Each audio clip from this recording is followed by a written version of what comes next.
أعوذ بالله من الشيطان الرجيم. بسم الله الرحمن الرحيم. ألا إن أولياء الله لا خوف عليهم ولا هم يحزنون.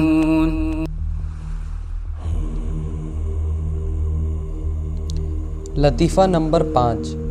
حضرت قطب العالم شیخ عبدالقدوس گنگوہی رحمۃ اللہ علیہ اگر کتابوں کے پڑھنے لکھنے میں لگ جاتے تو پورا دن اسی کام میں نکل جاتا تھا اور پوری رات عبادت میں نکل جاتی تھی. استادوں نے حضرت قطب العالم پاک رحمۃ اللہ علیہ کے دماغ کو اچھا پایا تو زیادہ پیار اور دلچسپی لینے لگے. علم صرف کی کتابیں عالم طفولیت ہی میں پڑھ رہے تھے اور آپ نے اپنے بچپن میں ہی علم صرف میں نسخہ یعنی کتاب لکھ لی تھی جس کا نام بحر الاشعاب ہے، جو کہ بہت ضرورتی اور جامع سوال و جواب پر مشتمل تھا. حضرت قطب پاک رحمۃ اللہ علیہ کے استادوں نے اس کتاب کو پڑھ کر کہا کہ علم صرف کے لیے تو یہ ایک نسخہ ہی کافی ہے. یہ کتاب ہندوستان کے حکمرانوں کے بدلاؤ کے وقت میں ختم ہو گئی تھی. قاضی شہاب الدین سہروردی رحمۃ اللہ علیہ کی کتاب مصباح الہدایہ جب شروع کی تو اس کی شرح کے ساتھ ساتھ استادوں کی تقاریر جو سنا کرتے تھے اس کو لکھ لیا کرتے تھے. ان سب تقاریر کو بعد میں جمع کیا لیکن یہ کتاب بھی ضائع یعنی ختم ہو گئی. اس کے بعد حضرت قاضی شہاب الدین سہروردی رحمۃ اللہ علیہ کا ہی کافیہ نسخہ بہواشی یعنی تقاریروں کے ساتھ شروع کیا، اور جب مینیات نام کے بحث کو پڑھ رہے تھے تو دل کا حال بدل گیا اور اللہ رب العزت کے عشق کی آگ ان کے جسم میں بھڑک اٹھی. جب اس حال کو پہنچے تو اس نسخے کو لپیٹ کر رکھ دیا اور اللہ رب العزت کے ذکر کے سوا علم کو ترجیح دینا بند کر دیا اور آخرت کی فکر میں لگ گئے. بسم اللہ الرحمن الرحیم واذکر اسم ربک وتبتل الیہ تبتیلا صدق اللہ العظیم. یعنی ہر طرف سے فارغ ہو کر اللہ رب العزت ہی کی طرف جڑ جاؤ. جرت الخلق ترا فی سواک وایتمت العیال لکی اراک ولو قطعتنی فی الحب اربا لما حن الفؤاد الی سواک.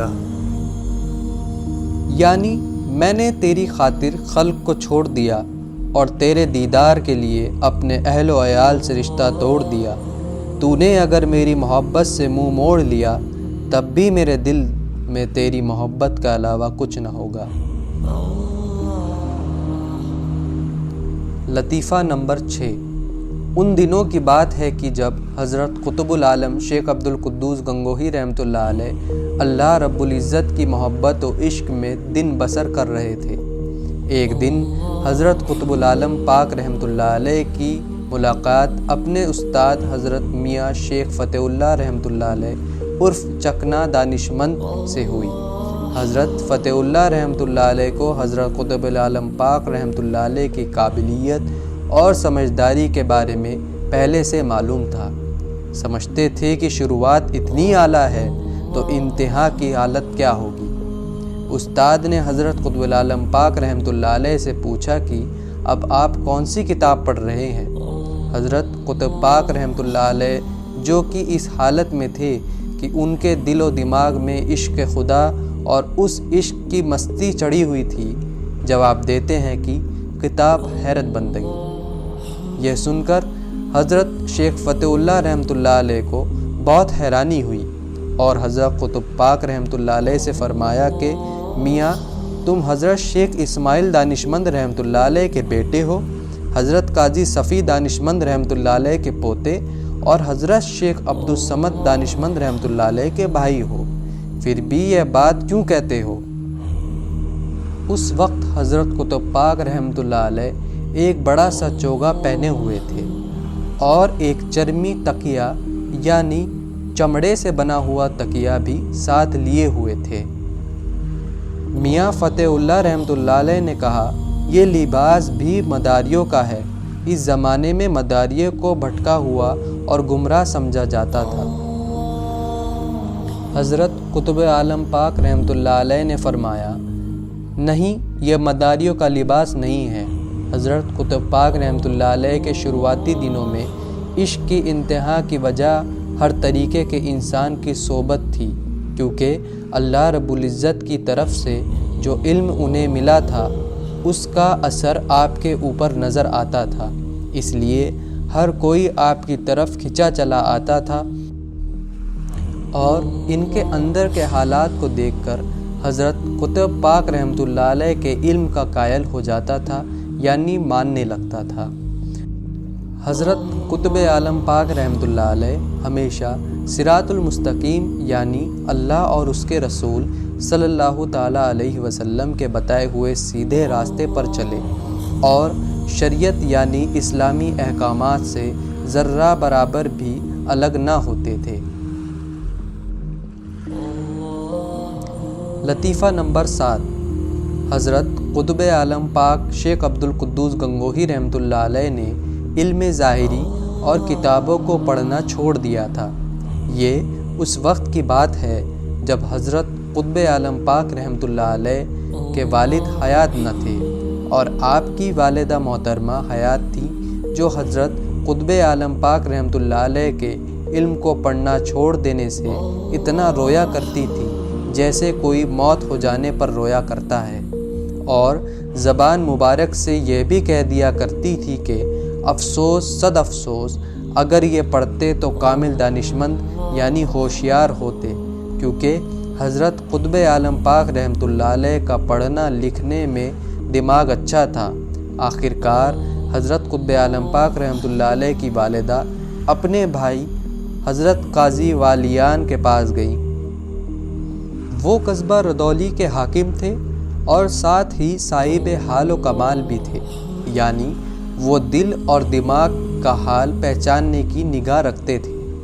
قاضی صاحب سے جا کر شکایت کی کہ آپ کے بھانجے شیخ عبد القدوس نے غلط راستہ اختیار کر لیا ہے، کتابوں کو ایک طرف اٹھا کر رکھ دیا ہے، تعلیم سے بالکل دلچسپی نہیں ہے، ان کو یعنی حضرت قطب عالم پاک رحمۃ اللہ علیہ کو تنبیہ یعنی سختی کریں تاکہ تعلیم کو نہ چھوڑیں۔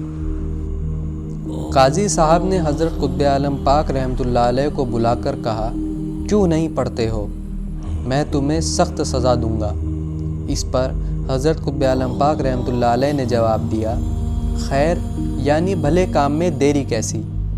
اللہ رب العزت کے حکم سے اسی وقت وہاں کچھ ڈومنیاں یعنی گانے بجانے والی عورتیں پہنچ گئیں اور کچھ کلام گانے لگیں۔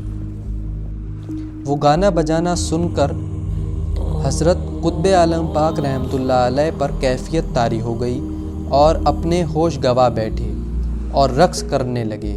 یہ حالات دیکھ کر قاضی صاحب نے اپنی بہن یعنی حضرت قطب عالم پاک رحمۃ اللہ علیہ کی والدہ سے فرمایا اور سمجھاتے ہوئے کہا کہ ان صاحبزادے کی حالت ہی کچھ اور ہے، کوئی فکر نہ کرو، یہ سب بہتر رہے گی۔ حضرت قطب عالم پاک رحمۃ اللہ علیہ نے پڑھ کر علم حاصل نہیں کیا تھا، بلکہ ہمیشہ ویرانوں اور تنہائی میں ریاضت و مجاہدات میں عمر گزار دی تھی، لیکن کیونکہ اللہ رب العزت کی طرف سے ہی علم عطا ہوا تھا، اس لیے علم لدنی کا دروازہ آپ پر اس طرح کھلا ہوا تھا کہ علم ظاہری اور باطنی اس حد تک حاصل ہو گئے تھے کہ اس زمانے میں علماء اور استاذہ آپ کے سامنے دم مارنے کی سخت نہ رکھتے تھے اور بجز اطاعت اور تسلیم کے کوئی چارہ نہ تھا۔ لطیفہ نمبر 8۔ ان دنوں کی بات ہے کہ جب شیخ خواجگی سدھوری یگانہ روزگار عابد و زاہد خیال یعنی دنیا کی عیش پرستی کو چھوڑ کر بس عبادت خدا میں لگے رہتے تھے۔ حضرت سدھوری رحمۃ اللہ علیہ قصبہ سدھور میں رہتے تھے۔ حضرت قطب عالم پاک رحمۃ اللہ علیہ ان کے نیک اور عبادت گزار ہونے سے بہت لگاؤ رکھتے تھے۔ جب حضرت قطب عالم پاک رحمۃ اللہ علیہ قصبہ سدھور تشریف لے جاتے تو ان سے ضرور ملاقات کرتے تھے۔ ایک دن حضرت قطب عالم پاک رحمۃ اللہ علیہ نے شیخ سے ذکر کیا کہ میں نے پوری طرح علم مکمل نہیں کیا ہے، خاص طور پر علم اصول تو بالکل نہیں آتا، کیا کروں؟ شیخ خواجگی نے فرمایا، میاں جاؤ، شغول باطن میں مصروف رہو، اس راہ میں تمام اصول فروغ ہیں اور تمام فروغ اصول ہیں، کوئی مشکل باقی نہیں رہے گی۔ اور آخر کار ہوا بھی یوں ہی۔ مصنف لطائف قدوسی حضرت شیخ رکن الدین رحمۃ اللہ علیہ خود کے بارے میں فرماتے ہیں کہ حالانکہ حضرت قطب عالم پاک رحمۃ اللہ علیہ نے اساتذہ سے تعلیم حاصل نہیں کی تھی، لیکن پھر بھی اس حقیر فقیر کو نسخہ شاہی اور حسامی اور علم اصول پڑھایا کرتے تھے، اور جب اس فقیر نے نسخہ کشف مینار دلی میں اساتذہ سے پڑھنا شروع کیا تو حضرت قطب عالم پاک رحمۃ اللہ علیہ اس فقیر کے سبق کو دیکھ کر اس پر ایسی عجیب و غریب تحقیق فرمایا کرتے تھے کہ علماء وقت حیران ہو جایا کرتے تھے۔ مولانا علاء الدین دانشمند جو قصبہ رودولی میں رہا کرتے تھے، ایک دنوں ان کو سبق دینے میں مشکل پیش آئی۔ حضرت شیخ رکن الدین رحمۃ اللہ علیہ فرماتے ہیں کہ پہلے تو مولانا نے اپنی اس پریشانی کا ذکر میرے چچا شیخ عزیز اللہ دانشمند رحمۃ اللہ علیہ سے کیا، اور پھر قاضی حماد دانشمند رحمۃ اللہ علیہ کے سامنے یہ مشکل بتائی، لیکن کہیں سے بھی مشکل حل نہ ہو سکی۔ اس کے بعد یہ مسئلہ حضرت قطب عالم پاک رحمۃ اللہ علیہ کی خدمت میں پیش کیا گیا۔ حضرت نے اسی وقت اس کلام کا مطلب اس خوبی سے بیان کیا کہ کوئی مشکل باقی نہ رہی، اور یہ دشوار یعنی مشکل مسئلہ حل ہو گیا۔ اسی طرح ایک بار میرے بڑے بھائی حضرت حمید الدین رحمۃ اللہ علیہ جو سرہند میں مولانا قطب الدین سے شرح مینار پڑھتے تھے، ان کو بھی دقت پیش آئی۔ بھائی صاحب قبلہ نے حضرت قطب عالم پاک رحمۃ اللہ علیہ کی خدمت میں اپنی مشکل پیش کی، حضرت نے اس کو بھی فوراً حل کر دیا۔ مزید جب یہ حقیر نسخہ علم کلام میں شرح صحائف پڑھتا تھا تو حضرت قطب عالم پاک رحمۃ اللہ علیہ نے اس شرح صحائف کو پڑھنے شروع کر دیا، اور اللہ رب العزت کے فضل سے تمام شرح صحائف پڑھ کر اس کی حاشیے پر عجیب و غریب تفسیر و تحقیق درج کر دی۔ افسوس کہ یہ نسخے بھی اس فقیر کے پاس سے مغلوں کے حادثے میں ضائع ہو گئے۔ گو حضرت قطب عالم پاک رحمۃ اللہ علیہ نے باقاعدہ ان کتابوں کی تعلیم حاصل نہ کی تھی، لیکن پھر بھی علم لدنی اور فیض الہی سے ایسی استعداد حاصل تھی کہ ہر علم و موضوع پر حیران کر دینے والی بحث و تحقیق فرمایا کرتے تھے۔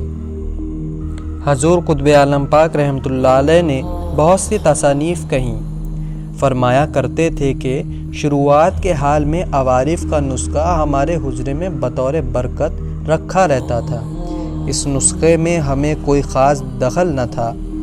آخر کار اس درجہ عروج حاصل ہوا کہ عوارف کی شرح آپ نے عربی میں تحریر کی، اور اس پر عجیب و غریب پوشیدہ اور رازدارانہ تحریر فرمائی، اس لیے یہ نسخہ بہت مشہور اور مقبول ہے۔